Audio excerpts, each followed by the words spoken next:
There are things people say to you when you get old that sound like kindness but aren't. We just want you to be safe. We just want to know someone is there. It's the best option, Mom, the best option for everyone. Dorothy heard all of those sentences. She was 90 years old. She had lived in the same house for 53 years, and her children had decided, together apparently, because there had been a meeting she wasn't invited to, that it was time. She told me she didn't fight it. That's the part that stays with me. She said, "Eleanor, I was tired. And when you're tired, you sometimes let people carry you in the wrong direction, just because at least someone is carrying you." I've been thinking about Dorothy for months, about what she said, about what she didn't say. And I think it's time to tell her story, because Dorothy is not alone. And what happened to her and what she did after is something most people never hear about until it's too late to matter. Dorothy grew up in a small town in Ohio, the second of 4 children. Her father was a mechanic who smelled of motor oil until the day he died, and her mother kept a kitchen so clean you could have performed surgery on the counter. Dorothy learned early that life was about being useful. You cooked, you cleaned, you showed up, you did not complain. She married at 24, a quiet man named Robert who taught high school history and had a habit of leaving library books face down on the arm of the sofa, which drove her absolutely mad for 46 years, and which she would give almost anything to see again. Robert died on a Wednesday in March, 11 years ago. Not dramatically.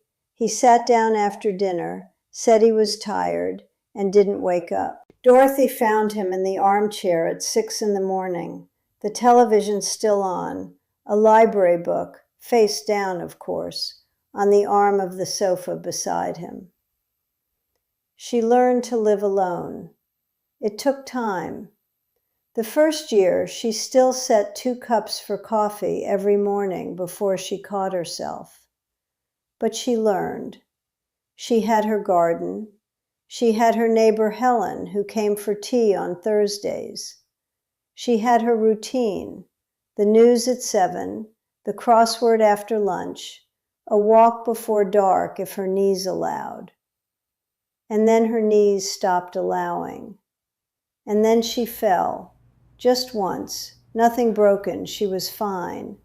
And that one fall became the sentence that defined everything that came after. She fell. 2 words. 2 words that her children passed between themselves like evidence in a trial she wasn't allowed to attend. The care home was called Sunrise Gardens. Dorothy told me this with a slight pause before the name, as if she still needed a moment to let it sit in her mouth before saying it out loud. It was clean. She said that first because she's fair. It was clean.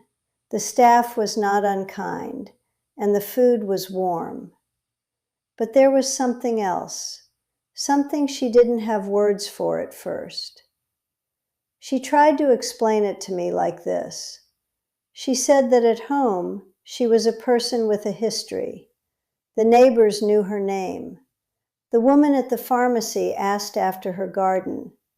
Even the silence in her own house was her silence, shaped by her life, her objects, her particular way of moving through a room.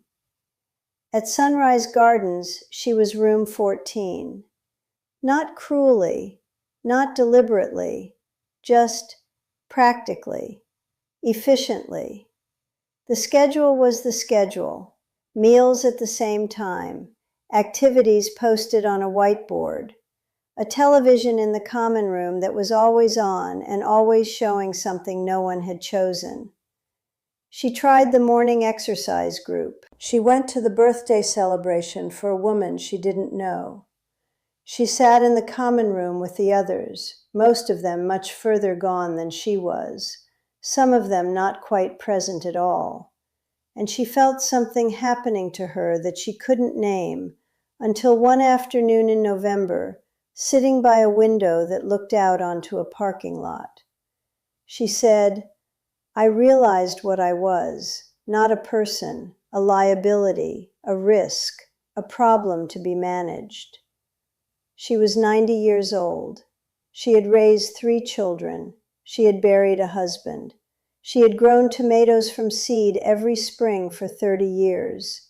She had opinions about books and strong feelings about how broth should be made, and a laugh that her neighbor Helen said could be heard 3 houses away on a good day.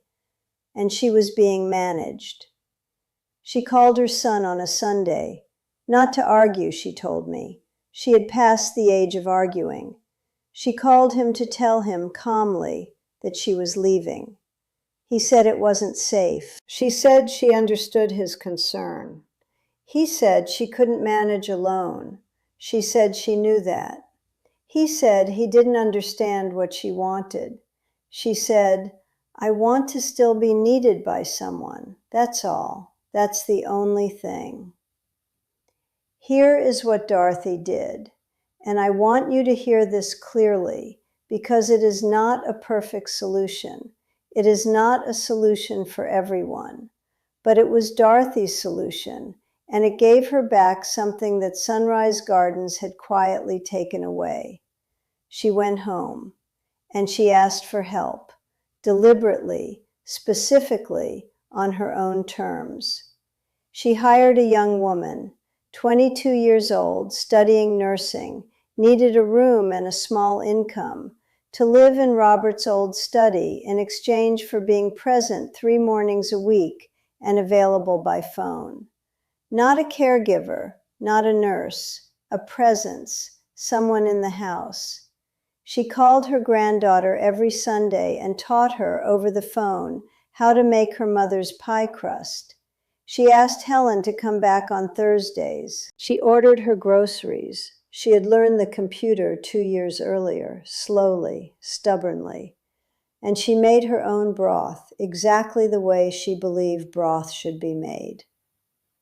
She fell again, 8 months later, in the kitchen, reaching for something on a high shelf she had no business reaching for. She was not seriously hurt. She sat on the kitchen floor and waited for the young woman, her name was Anna, to come downstairs. Anna came. They called the doctor. Dorothy's wrist was sprained. She spent a week with her arm in a brace and complained about it constantly to Helen on Thursday. Her son called, said, "Mom, this is exactly what we were afraid of." Dorothy said, "I know, and I am still here, in my house, in my life. And Anna is here, and I made pie last Sunday with your daughter over the phone. What exactly is the problem?" I want to be honest with you. Dorothy is 90 years old. She will need more help as time goes on. She knows that. She told me, "I'm not pretending this lasts forever. I'm not pretending I'm not old. I'm 90. I know what's coming."